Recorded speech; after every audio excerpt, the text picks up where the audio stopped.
चंदनपुर के शुक्ला जी अपने मस्खरे मिजाज के लिए बड़े ही प्रसिद्ध थे। हमेशा खुश मजाक रहने वाले शुक्ला जी को दावत पर बुलाने वालों की कमी नहीं रहती थी। 2-4 दिन बीते नहीं कि कहीं न कहीं से बुलावा आ ही जाता था। एक दिन शुक्ला जी को राजस्थान के रईस घर से संदेश आया। शुक्ला जी संदेश पत्र को हाथ में लेकर पढ़ने लगे। आमंत्रण पत्र भेजने वाले का नाम शंभुनाथ था।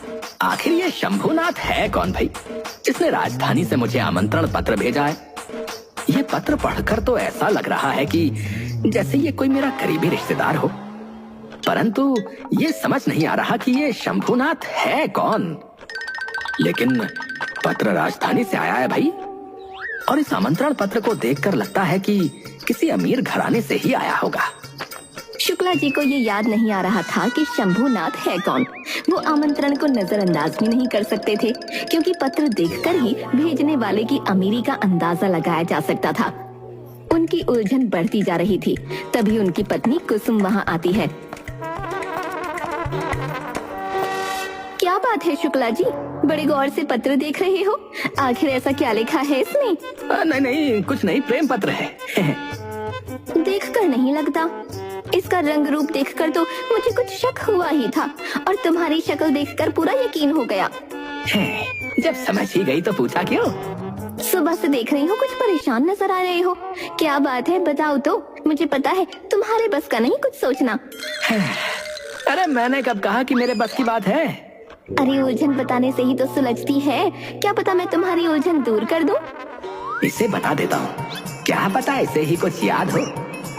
शुक्ला जी को समझे कुछ नहीं, मैं तो बस राजस्थान में रहने वाले शंभुनाथ के बारे में सोच रहा हूँ। अरे क्या हुआ मामा को? मामा? क्या शंभुनाथ तुम्हारे मामा है? और नहीं तो क्या, तुम्हारे मामा है। अरे इतना भी याद नहीं? वो हमारे मगदा वाले मामा जी, जो शादी के बाद ही बगदाद जा बसे थे।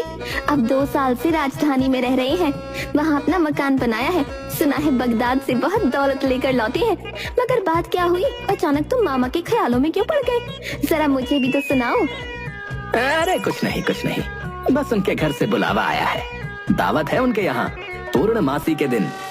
मैं उनका आमंत्रण पत्र पढ़कर समझ नहीं पा रहा था कि शंभुनाथ है कौन।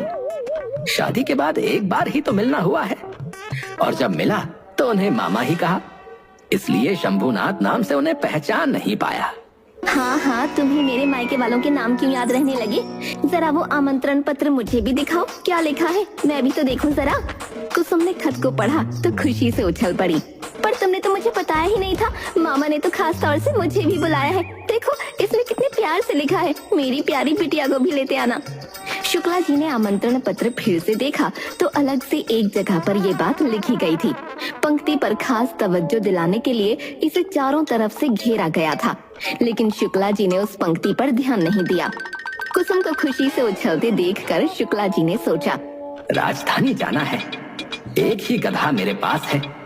कुसुम उस पर मेरे साथ बैठ नहीं पाएगी। घोड़े से जाऊं तो घोड़ा किसी से मांगना पड़ेगा। 1-2 दिन की बात होती तो चलो कोई बात नहीं थी। राजधानी जाने में 2 दिन लग जाएंगे, और 2 दिन लौटने में 2 दिन मामा के घर, मतलब कि पूरे सप्ताह भर की बात है। यानी 7 दिनों के लिए एक घोड़े सहित 2 जनों की खुराक का इंतजाम करना होगा। अगले ही पल शुक्ला जी के मन में एक दूसरा विचार आया। यदि कुसुम मामा से मिलने जाने का इरादा छोड़ दे तो काम आसान हो जाएगा, लेकिन इसे देखकर लगता नहीं कि ये मानने वाली है। शुक्ला जी ने कुसुम को मनाने की बहुत कोशिश की, पर वो किसी भी तरह से मानने को तैयार नहीं हुई।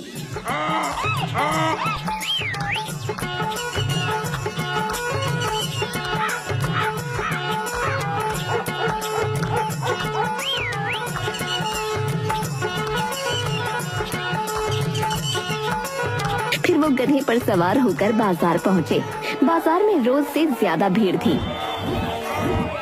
पूछने पर पता चला कि महाराज बाजार में खरीदारी करने आ रहे हैं। शुक्ला जी के मन में एक उम्मीद जगी।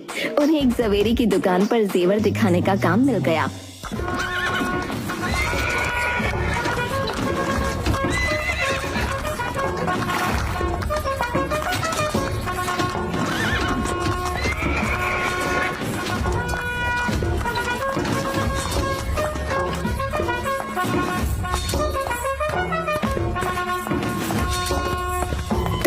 महाराज की सवारी बाजार में आ गई और हर तरफ अफरा तफरी मच गई। शुक्ला जी ने दुकान में लगे झाड़ फानोस को रोशन करवा दिया। बस फिर क्या था, दुकान की रौनक दोगुनी हो गई और महाराज उस ओर आकर्षित हो गए। महाराज बाजार की दुकानों को बाहर बाहर ही देखते देखते उस दुकान में प्रवेश कर गए। महाराज का स्वागत है।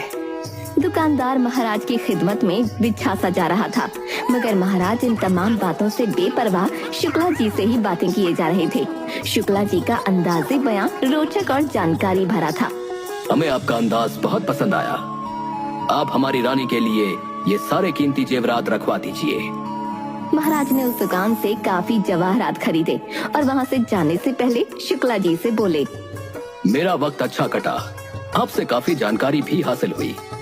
इस गांव का ये बाजार हमेशा याद रहेगा। तुम मुझे अपना नाम बताओ, क्या पता कभी तुमसे कोई काम ही पड़ जाए। महाराज, मेरा नाम तो मुझे पता नहीं, लेकिन बचपन से शुक्ला जी सुनता आ रहा हूँ। अच्छा ठीक है शुक्ला जी। शुक्ला जी महाराज को दुकान से बाहर तक छोड़ने आए। तुम एक दिलचस्प इंसान हो, मैं तुम्हें याद रखूंगा। महाराज को बाहर तक छोड़ने दुकान का मालिक और दुकान में काम करने वाले स्थायी कर्मचारी भी आए, किंतु महाराज ने उनके अभिवादन की ओर ध्यान नहीं दिया।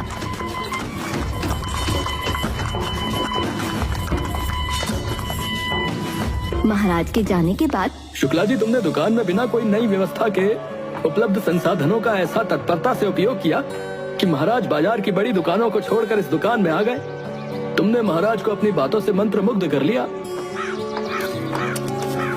शुक्ला जी, इस दुकान को अपनी दुकान समझना और जब कभी भी तुम्हें काम की आवश्यकता हो तो बेहिचक मेरे पास आ जाना।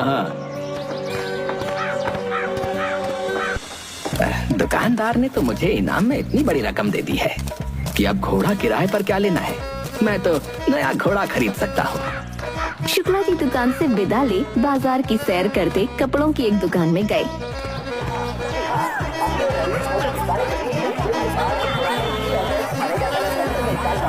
वहाँ अपनी कुसुम के लिए कुछ कपड़े खरीदे, फिर अपने घर वापस आ गए।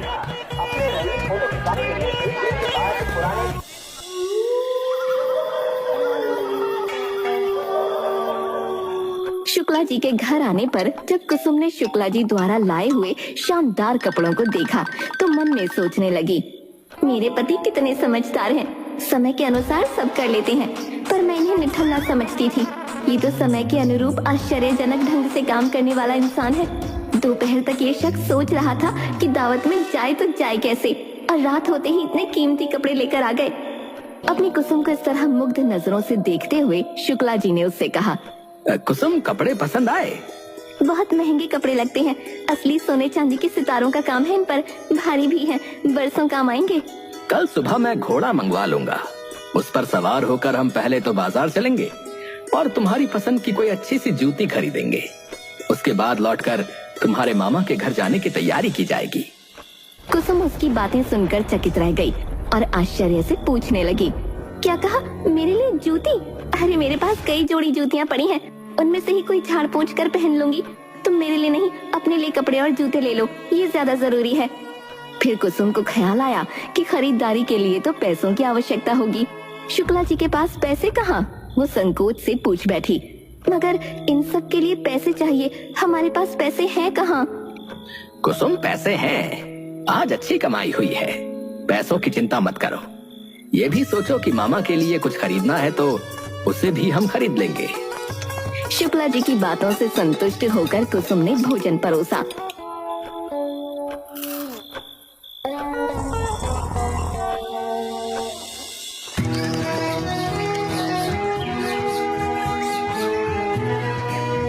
दूसरे दिन सुबह ही शुक्ला जी एक शानदार अरबी घोड़ा किराए पर ले आए। कुसुम को साथ लेकर वो बाजार पहुँचे तो बाजार में एक ही चर्चा होने लगी, आज शुक्ला जी पत्नी के साथ घोड़े पर सवारी कर रहे हैं। शुक्ला जी कुसुम के साथ एक जूते की दुकान में गए। दुकानदार ने शुक्ला जी और कुसुम की खूब खातिरदारी की। शुक्ला जी, ये हमारे दुकान की ना सबसे कीमती जूती है, आप भाभी जी के लिए ये ले जाइए। ये तो बड़ी महंगी लग रही है। शुक्ला जी के लिए ये जूती मैंने जिस दाम पर खरीदी है उसी दाम पर दूंगा। कुसुम की जिद के कारण शुक्ला जी ने अपने लिए कपड़े लिए, मामा जी के लिए भी उपहार खरीदे।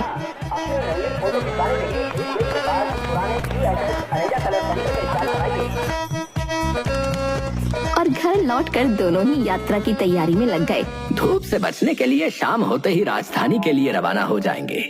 2 दिन बाद शुक्ला जी पहुंच गए शंभूनाथ के मकान पर। आलीशान इमारत थी। शुक्ला जी और कुसुम के आने की खबर सुनकर मामा जी खुद बाहर आए। आइए आइए जमाई जी, बिटिया कुसुम कैसी हो? कितने साल बाद देख रहा हूँ। मामा, मेरी शादी पे मिले थे आप हमसे। मामा दोनों को घर में ले गए। दावत का इंतजाम इमारत के अहाते में हो रखा था। पेड़ों के नीचे ही आगंतुकों के बैठने की व्यवस्था होनी थी। राजधानी के तमाम बड़े लोग इस दावत में शरीक होने वाले थे। शुक्ला जी अहाते में टहलने लगे। तभी उनकी नजर आकाश में उड़ते पक्षियों पर गई। शुक्ला जी ने देखा कि चिड़ियों का झुंड उड़ता हुआ आया और अहाते के पेड़ों पर बैठकर विश्राम करने लगा और फिर उड़ गया। पेड़ों के नीचे की जमीन पर सफेद आकृति का निशान देख शुक्ला जी के दिमाग में आया, अरे ये तो चिड़ियों की विष्ठा के निशान है। यदि किसी अतिथि की थाली में किसी चिड़िया ने विष्ठा कर दिया तब क्या होगा? लेकिन ये ख्याल आने में देर हो चुकी है। अतिथियों का आना शुरू हो गया है, अब कुछ नहीं हो सकता। शुक्ला जी आने वालों को उचित स्थान पर बैठाते और जैसे ही अतिथि बैठते उनके लिए दस्तरखान बढ़ा दिया जाता। बड़ी ही चुस्त व्यवस्था थी। शुक्ला जी टहलते हुए एक पेड़ के नीचे आकर खड़े हो गए। इस समय चिड़ियों का एक झुंड आया और अहाते के पेड़ों पर बैठ गया। एक अतिथि शुक्ला जी के पास आकर खड़ा हो गया और पूछने लगा, क्यों भाई, यहाँ तन्हा क्यों खड़े हो? शुक्ला जी को मस्खरी सूझी और उन्होंने मजाक में कहा, कुछ नहीं भाई, जरा इन चिड़ियों की बातचीत सुन रहा हूँ। चिड़ियों की बातचीत सुन रहे हो? क्या तुम चिड़ियों की जुबान समझते हो? हाँ भाई, चिड़ियों की भाषा समझता हूँ। एक अरसे तक मैंने चिड़ियों की भाषा पर काम किया है। उसी समय आम के पेड़ पर एक परिंदे ने जोर से शोर किया। इस परिंदे ने क्या कहा, जरा बताओ। हाँ, क्यों नहीं। उस परिंदे ने कहा है, देखो मैं इस रईस की थाली में विष्ठा करूंगा, क्योंकि ये परले दर्जे का कंजूस है, कभी चिड़ियों के लिए दाना नहीं डालता है।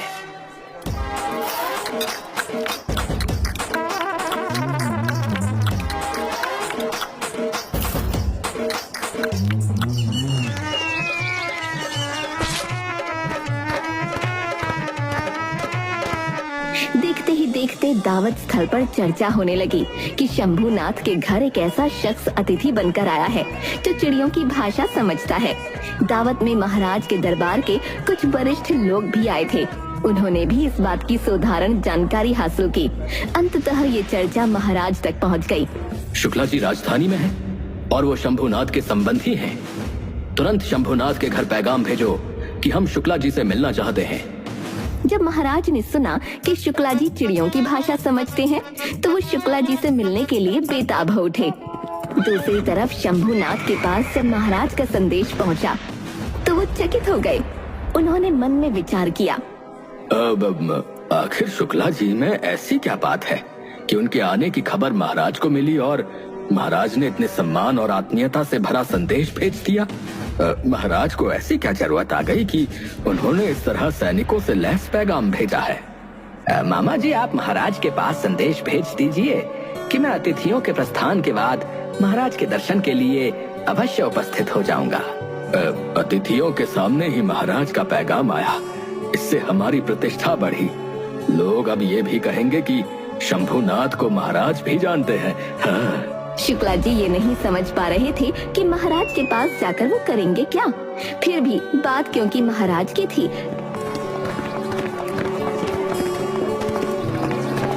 इसलिए वो अतिथियों के जाने के बाद महाराज जी के पास पहुँचे। महाराज ने शुक्ला जी का भरपूर स्वागत किया, उसे अपनी अतिथिशाला में ठहराया। शुक्ला जी को पूरी इज्जत दी गई।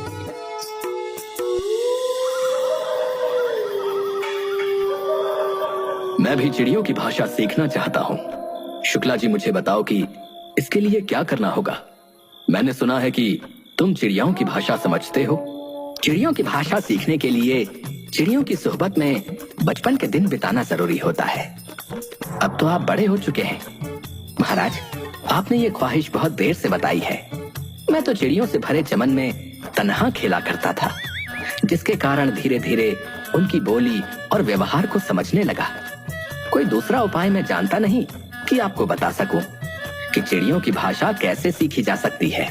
महाराज आश्वस्त हो गए कि शुक्ला जी ठीक ही कह रहे हैं। महाराज ने तुरंत दूसरा प्रस्ताव दिया। ठीक है, कल सुबह हम लोग राजधानी के पास के जंगल में चलेंगे। वहाँ तुम चिड़ियों के बोलने पर उसका अर्थ मुझे बताना कि वो क्या बातें कर रही हैं। शुक्ला जी ने इसके लिए तुरंत अपनी स्वीकृति दे दी।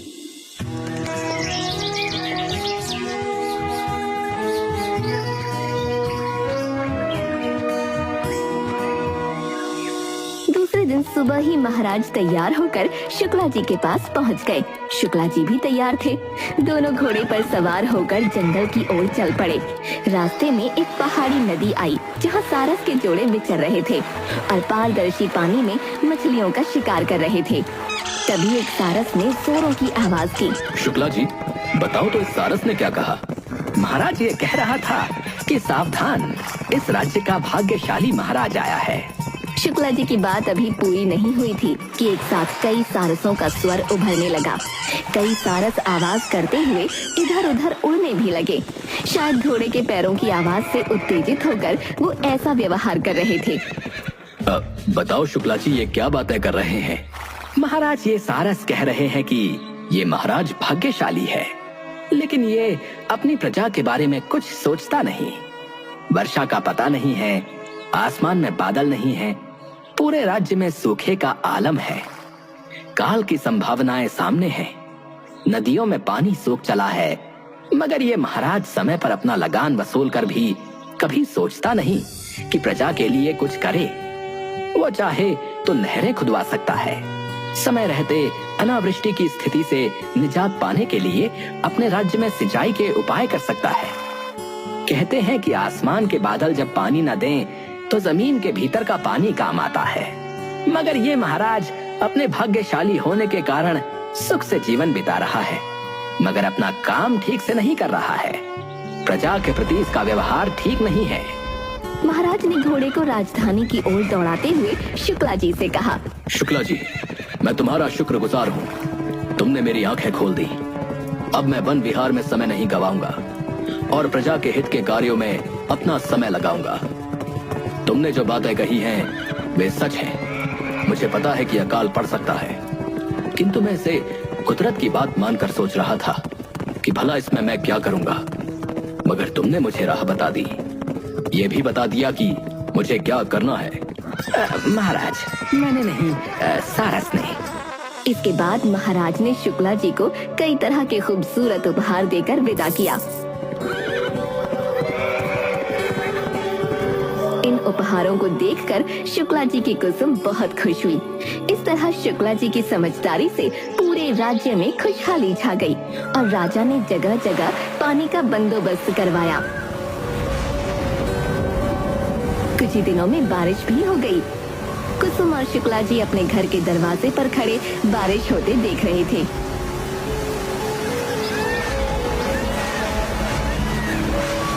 शुक्ला जी देखो, सब तरफ क्या बढ़िया खुशबू आ रही है और ये पक्षियों का चहचहाना कितना सुकून भरा है। अरे भाग्यवान, ये पक्षी बोल रहे हैं। मौसम सुहावना है, क्यों ना गर्मा गर्म चाय और पकौड़े बना लिए जाएं। अच्छा ठीक है, अभी बनाती हूँ मेरे मस्खरे शुक्ला जी।